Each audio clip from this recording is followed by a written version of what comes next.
What's going on, champs and chambettes? It's FireMonkey here, and as you can tell, we are over on Fortnite for the V26.30 update, and we got some interesting changes to the game. Firstly, you may notice I'm using a very certain collaboration skin in the background footage, but of course, we'll be going through all the cosmetics here shortly. I do want to mention real quickly that we did get the new in-game UI enabled, so you can see all the different tabs and everything else. If we actually select something, we're able to actually play it, favorite it, all that type of stuff, choose between fill and no fill, just from that menu right there. We also have the survivor medals, just simply put right over there. The new item shop design, we have ourselves the next level button. Whenever you press it takes you to the actual battle pass. And even in terms of everything else, we have the new discovery menu with a search bar. We have the favorites tab and all types of good things for you. Now, I know you guys aren't here to hear about, oh, look at this little collaboration here and there. So let's go ahead and show you guys all of the brand new cosmetics coming to the game with the V26.30 Fortnitemares 2023 update. And it all starts off with Jack Skellington. That is right, they're actually going to be putting a Nightmare Before Christmas collaboration into the game with the Jack Skellington skin right here. And now if you buy the bundle, you'll be able to get a bonus Santa Jack variant, which I'm going to be rocking this 24/7. You guys already know, I'm wearing the Santa hat right now, so of course I'm going to be rocking Santa Jack all Halloween time, because it's just a perfect skin to actually have in the game. And I think it's super cool to see this collaboration release, and it could add on to, potential collaborations happening in the future. We also have this skin right here being the Heartbreak Ranger skin, which is actually a part of the Lava series. It appears that this is going to be next season's starter pack, so not this season's battle pass or, Fortnitemares or anything else, but it will be a cosmetic you'll be able to purchase in the actual starter pack for next season. It looks pretty clean, and it was kind of hyped up and hinted at through dialogue from Love Ranger as an NPC on the island, but overall, simple, clean cosmetic. We have an Alan Wake Gaming Legends collaboration to kind of celebrate the new Alan Wake game releasing on the 27th. Nothing too crazy there. I know some people are definitely going to be excited for this. It feels like it got overshadowed by the other collaborations happening in this update, but of course, you have a nice theme going on here. Definitely makes sense for an Alan Wake themed character, especially since the game is being published or helped with by Epic Games. But of course, we have more things to talk about here, such as Michael Myers, the boogeyman, being added to the game, a part of the shape set. As you can see right here, pretty simplistic design, pretty much just Michael Myers or the shape, whatever you want to call it, and it is so cool to see this in the game. When I tweeted that we're getting 3 collaborations being Michael Myers, Jack Skellington, and Alan Wake, I thought that, it was the most, ridiculous tweet to ever make, because I thought it sounded like, one of those fake little clickbait tweets you would see online. And then, of course, we have some original outfits here being Phantom Meowscles, which is, Halloween spooky version of Meowscles. I think it looks really cool. I definitely will probably make a preset or something here, especially since, my number one preset in Fortnite has always been for my cat, Magic. But, of course, a simplistic Halloween version of Meowscles. We have Bog Stick as well, with an actual option to enable or disable the eyes actually glowing at nighttime. You can't really see it here at all because they don't have it enabled, but when it's nighttime, the eyes will glow purple. You turn it off, of course, that's not going to really change anything there. You can't really tell any changes because the glow isn't actually affecting anything, but it is a nice little benefit to see. We also have Festival Phaedra right here, which has a description of Rise from the Deep to Party, and I didn't even realize this was a Phaedra skin. I remember seeing this in all the little, leaks and everything else, the survey images, and the only thing I really paid attention to was the mincemeat, or not mincemeat, but the big mouth actual shoes we got here with even interactable moving tongues. So that's a little bit odd to see in the game, but it's something to see there. We also have the runway racer outfit, which has no way to currently obtain it. This one has a few variants to it and a back bling to go along with it, but it's a pretty simplistic orange themed outfit. It has a no hat variant, a no glasses variant, a no mask variant, and then a no hat, glasses, mask, anything variant right here, all of which, changing some slight things with the face. Overall, pretty simplistic skin. Nice to see how many variants are there for a uncommon outfit. And then we have Seth.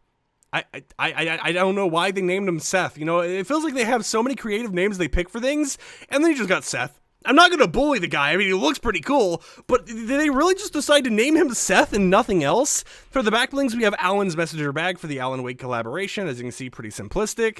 We have the Magma Core sheath back bling, which actually will have the effect where when you take the pickaxe out, it will go off of the sheath. We have the Ferocious Flames back bling. Pretty simplistic thing. It's kind of like a lighter. How it flicks on and off? It's most likely reactive to whenever you get an elimination. It's going to actually flick up the flame and everything to kind of, taunt the enemy you eliminated. animated.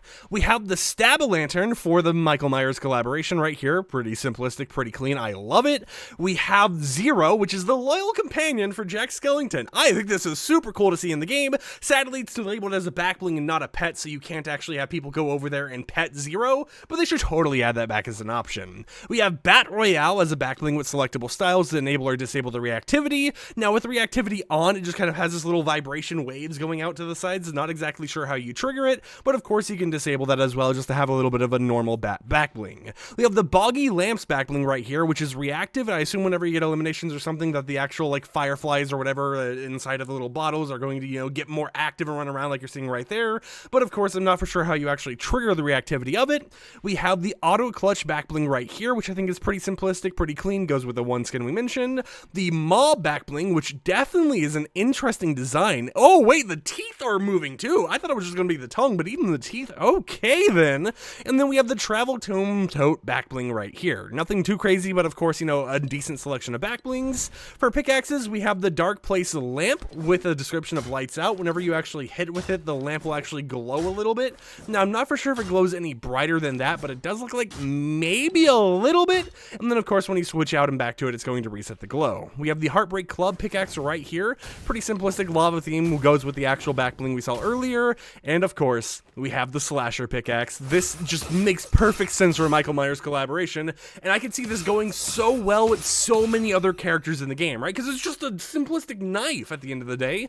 We have a Batwing Bone Spike pickaxe right here as well, with a little bit of like a wing animation on the pickaxe. We have ourselves the Fishbone Cleaver pickaxe right here. You know, a very interesting one, a unique design. I like how the hit animation is like a spooky little face. We have the Paraslasher pickaxe, which is interesting. It's dripping like wet liquid off of the actual tongue there. So, you know, that's a pickaxe to have in the game. The Premier Palms are also in the game, which is a reskin version of a previous pickaxe we got, and it just kind of looks funny on Michael Myers. We have the King's Kopish pickaxe right here. I'm not for sure how to really say that one, but it goes with the Seth skin. And then, of course, we have the Peppermint Parasol for Jack Skellington. It's an interesting way of holding the pickaxe. I didn't expect it to be from that end instead of, you know, the actual handle end, but I'm completely fine with it. I think it's completely nice how it is. For gliders, we did get two new ones. We got Jack's Sled as an actual glider you're able to unlock and purchase in the item shop. It has, you know, some presents in the back, and then, you know, just a normal skeleton like reindeer in the front.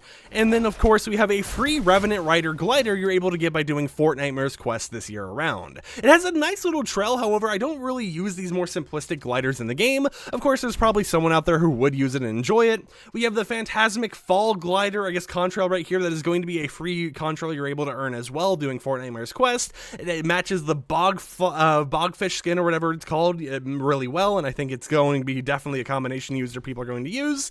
And then of course, I'm not going to show the emotes right now. We'll get to that in a moment. Let's look at the wraps. We have the Dark Place wrap right here, which is reactive. Now, I'm not for sure how it's actually reactive because I'm unable to actually, you know, shoot it anymore. It looks like they removed those options from reactive effects and everything else. So we can't actually view how it's reactive, but it is nice to know that this is going to be reactive and it's for the Alan Wake collaboration. We have the Heroic Shadow animated wrap right here, and it appears like the animation is very subtle, you know, just like a little bit of a flame at the bottom. We have ourselves the Merc wrap right here as well, which is like the fish's eyes at the front, and when it's reactive, it's going to actually glow the eyes on the front of it. We have the Toothy wrap, which I think is definitely an interesting wrap. It's definitely got some teeth going on with it. The Hot Hustle wrap as well, and then of course we're ending it off with the Wrapped wrap. Now, for some reason, we can actually trigger this one, and you can see the little glow there. Wait, can we trigger the other ones? Yeah, we can't trigger any of the other wraps except for this one, so that's very odd to see, but hey, at least you can see what one of the actual effects are. Now, for what you've all been waiting for. I hope this doesn't get me copyrighted. I hope not. You know what? It's worth it. If I don't make money from this video, it was worth it just to show you guys this, because this is such a cool emote, and I just absolutely love it. So here, let me shut up for a moment here.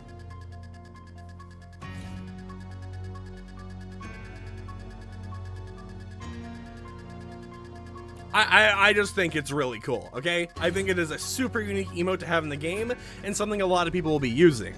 We also, however, have Jack's scary face as a built-in emote you're able to use when using Jack Skellington. You know, just a little bit of like a spook factor added onto the skin. Now, if we actually go over here and we equip the Christmas style, then when we use the emote, it's still going to be pretty much the same thing, you know, just have the Santa outfit on. Now, I did notice that sometimes it says I have the variant, sometimes it says I doesn't. That's a weird little glitch with the outfit itself, so who knows if it might just give you a variant or not. We have the sweet emote as well, which has two versions of it. You have the normal, like, make it rain version. However, there's also an interactive version over here, so if we go ahead and do a two-person emote, you can actually hold out a candy bag as a second person, or, you know, a bucket of candy, whatever else you want to say, and the person will be making it rain the candy, I don't know why I said candy, into the actual bucket. I don't know why I can't talk today. Okay, you know, it's very early in the morning, but of course it's a nice little two-person emote that can also be used perfectly fine as a one-person emote.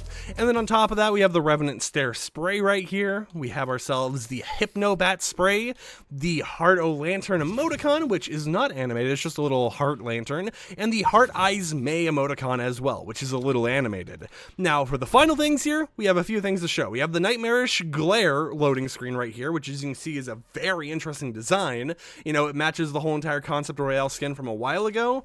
We have ourselves the Time Remnant narrative loading screen you'll be able to do by doing some questline. You'll be able to get this as a free reward.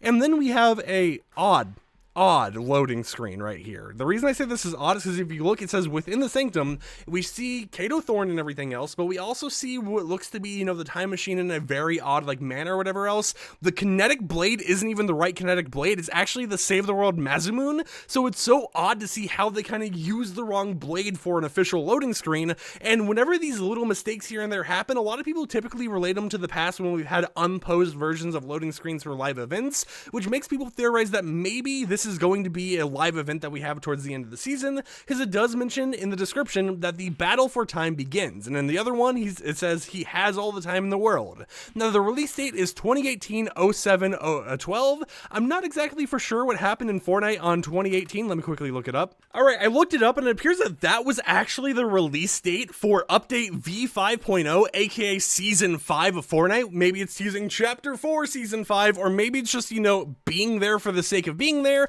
Whatever it is, I'll let you guys theorize about that in the comments down below. But yeah, this has been a pretty jam-packed video of just tons of content coming to the game.